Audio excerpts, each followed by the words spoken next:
This morning I was looking up ways to go vegan because essentially that's what I'm doing. I'll still be eating fish, but I won't be eating any other animal byproducts or animal meat. It is a very gradual process because it's not it's not a quick transition. It is easy, it is simple, but it takes preparation and time. So I did some homework this morning. And specifically, I was looking at protein because that's huge. If you're removing animal meat from your diet, how do you replace that protein? There are 9 essential amino acids that make up complete proteins that we need that our body cannot make.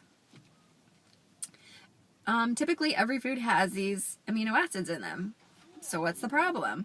Not every food has them in the correct proportions for us to use them. So out of the 9 amino acids, certain ones have to link up together for your body to be able to use it.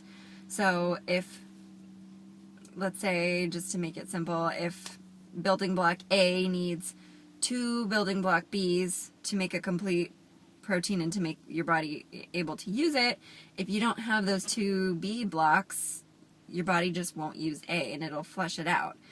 So maybe the food you're eating has 1 A and 1 B, and then you don't eat any other B's the rest of the day, and then you don't use it. That's the quick, simple answer. So there's 9 essential amino acids. Meat has all of them. There are a few other foods that have all of them too. They call them a complete protein, the perfect protein. Quinoa is one. Quinoa is great. It's technically a seed. People know it as a grain, but it is technically a seed. It has all 9 amino acids and in the correct proportions for it to count as a complete protein. Quinoa can be used in so many ways, so many different recipes. I'll start sharing as I'm using it. Quinoa is really good. Lentils, I found out, lentils, pound for pound, have more protein than steak, no fat, and are full of fiber. What's the downside? I can't see one. And even better, there is very little risk of foodborne illness from lentils because it's not a raw vegetable that's been, that could have harmful bacteria on it. Usually they're dried in the store and you have to soak them or boil them or cook them. So I'm loving the lentil idea. And there's a lot of really good lentil recipes out there. I had a really, really yummy lentil recipe when I went to Kauai. I should actually look at that restaurant and see what it was, but it was a baked dish. It sounded terrible on the menu, so I almost didn't order it, except the server was raving about it. And it was phenomenal. So I'm going to try and look up and see what they put in that, because it was really good. So lentils, quinoa. There are a few other proteins that are really good proteins. They might not be the whole 9 yards, but they're still really good. And essentially, as long as you, throughout your day, you kind of, gather here and there, your body can use them.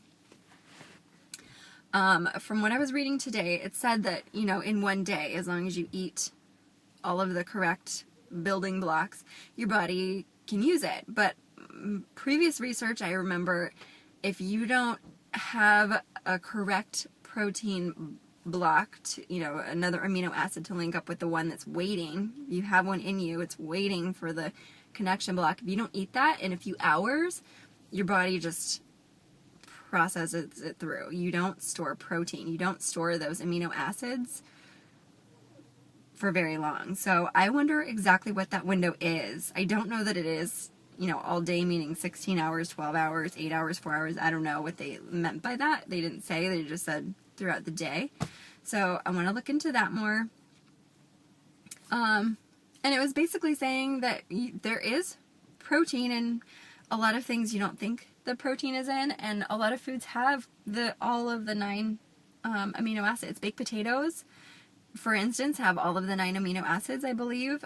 If you eat 9 baked potatoes, they said, I think that covers all your protein for the day in the amino acid ratios.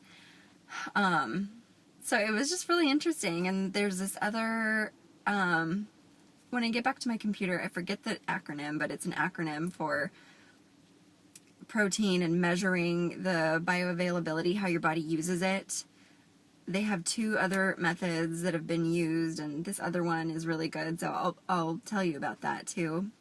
but it ranks each protein on a 1 point basis. So 1 is perfect. If it's 0.9 or 0.8 or 0.7, it starts going down in levels. So I thought that was really interesting.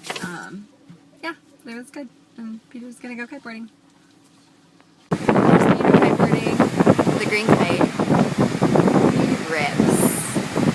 He's so good.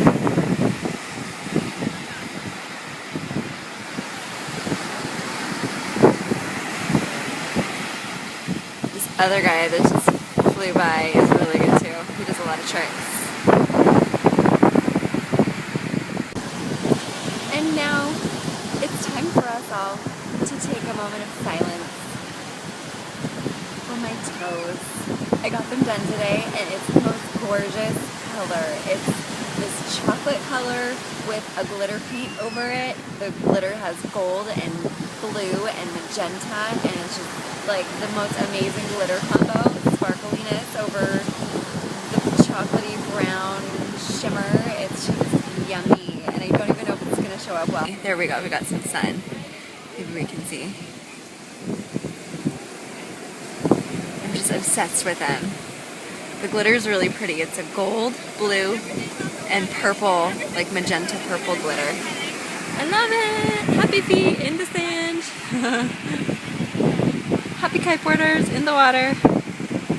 I'm not on the beach anymore because it was really windy, but this is quite possibly one of the perfect snacks for the beach because it's exactly what you want to taste. Banana, pineapple, and kiwi. It's just tropical and yummy and wonderful, and when you're sitting there soaking up all the tropicalness, it just totally makes the experience that much better. So next time you're headed to the beach, do it. It's good.